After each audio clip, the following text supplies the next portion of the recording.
Hai, selamat datang ke channel Cikgu Ko. Jadi hari ini kita akan sambung sains tingkatan 4, part 10, kimia dalam pengobatan dan kesihatan. Dan seperti biasa, Cikgu akan menggunakan PowerPoint yang disediakan oleh Cikgu Nora Jiran Kamli dari SMK Ulu Tiran Johor. Kalau kamu suka video Cikgu Ko, kamu boleh subscribe channel Cikgu Ko, like dan share video Cikgu Ko, dan buka loceng di tepi ya. Dalam video ini kita akan sambung topik 10.3 bahan antioksidan. Jadi apa yang dimaksudkan dengan antioksidan? Bahan antioksidan ialah sebagian kimia yang diperlukan oleh badan kita untuk melambatkan atau menghentikan proses pengoksidaan. Jadi masih ingat video lepas kita belajar topik 10.2 radikal bebas, sudah belajar tentang proses pengoksidaan. Proses pengoksidaan ialah tindak balas kimia yang berlaku apabila suatu bahan tindak balas mengalami kehilangan elektron. Jadi bahan yang mengalami kehilangan elektron dia akan menjadi sebagai radikal bebas. Dan radikal bebas ini yang kita tidak mahu sebab dia tidak baik dengan kesihatan manusia. Radikal bebas ini akan menyebabkan kita sakit ataupun menyebabkan kita mendapat kanser. Kalau kamu nak mengetahui lebih banyak tentang radikal bebas, kamu boleh rujuklah pada video lepas di Google. Jadi kita tengok balik lagi sini.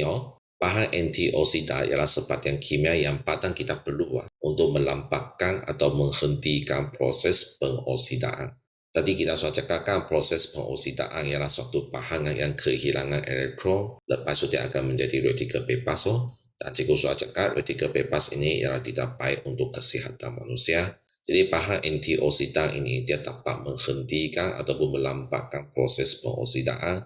Maksudnya dia akan menghentikan ataupun melambatkan proses penghasilan radikal bebas. Dan ini secara langsung dapat menjaga kesihatan manusia.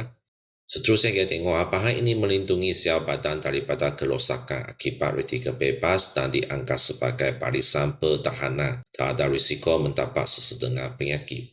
Tadi cikgu ada impas kembali sikit kan tentang 10.2 radikal bebas dan sudah cakap radikal bebas ini akan menyebabkan kita sakit lah.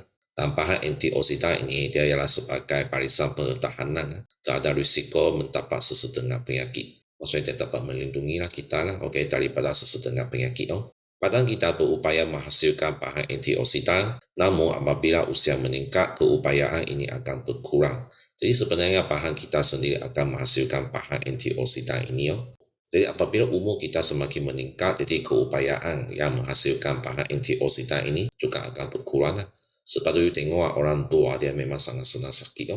Dan kamu boleh nampaklah bahan antioksidan ini memang sangat baik untuk badan kita, untuk menjaga kesihatan manusia. Oleh itu, kita perlu mendapatkan bahan antioksidan ini melalui makanan. Maksudnya selain badan kita sendiri akan menghasilkan bahan antioksidan ini, dan kita juga boleh mendapat bahan antioksidan ini melalui makanan juga.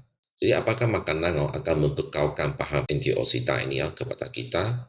Jadi seterusnya kita tengoklah apakah bahan antioksidan yang diperlukan oleh badan kita dan apakah makanan akan membekalkan bahan antioksidan ini. Jadi bahan antioksidan yang pertama ialah beta-karotene. Biasanya dapat dijumpai dalam kebanyakan makanan yang berwarna merah, kuning atau jinggal seperti lopak merah, mangga dan ubi geletek. Dan seterusnya bahan antioksidan ialah lutein. Dan lutein ini sering dikaitkan dengan mata yang sehat, terutama zaman sekarang tak ada penyakit pandemik lagi. Dan menyebabkan belajar dan cikgu kena selalu menjalankan proses PTBR. Jadi maksudnya kita kena selalu tengok handphone ataupun tengok komputer ataupun tengok laptop. Jadi menyebabkan mata kita selalu akan sakit ataupun letih. Jadi bahan antioksidan ini lutein dia ialah untuk menjaga kesihatan mata kita.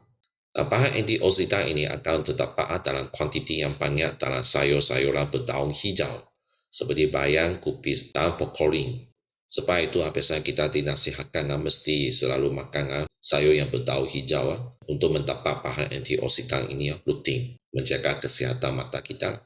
Dan bahan antioksidan yang ketiga ialah lycopene, ialah bahan antioksidan yang ditemui dalam buah-buahan seperti petik, jambu batu, tepikai, tomato, aprikot, limau kentang dan orange. Bahan antioksidan yang keempat ialah vitamin C. Ini yang selalu kita dengar sekarang, terutama yang ada penyakit COVID-19. Dan kita akan selalu dinasihatkan oleh doktor ataupun pakar-pakar farmasi untuk mengambil vitamin C yang cukup pada setiap hari. Sebab vitamin C juga salah satu bahan antioksidan yang dapat menjaga kesihatan manusia. Vitamin C ialah vitamin lalut air yang juga dikenal sebagai asid ascorbic. Maksudnya nama lain bagi vitamin C ialah asid ascorbic. Bahan antioksidan ini terdapat dalam buah-buahan citrum, bayam, brokoli, kiwi, strawberry, cranberry, kubis, ladang hijau, dan biji ring. Dan kamu boleh nampaklah vitamin C ini biasanya akan dijumpai banyak dalam buah-buahan.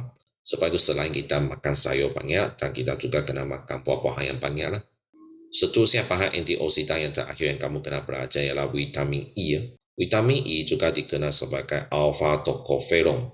Maksudnya ini adalah nama lainnya bagi vitamin E, ialah bahan antioksidan yang terdapat dalam berbagai jenis minyak, termasuklah minyak kelapa sawit, minyak kemas gandum, minyak jagung, dan minyak kacang soya. Bahan ini juga ditemui dalam aprikot, brokoli, kekajian, dan mangga. Jadi ada kata kunci di sini kamu kena ambil tahu. Jadi vitamin C ialah larut dalam air, dan vitamin E dia ialah larut dalam minyak.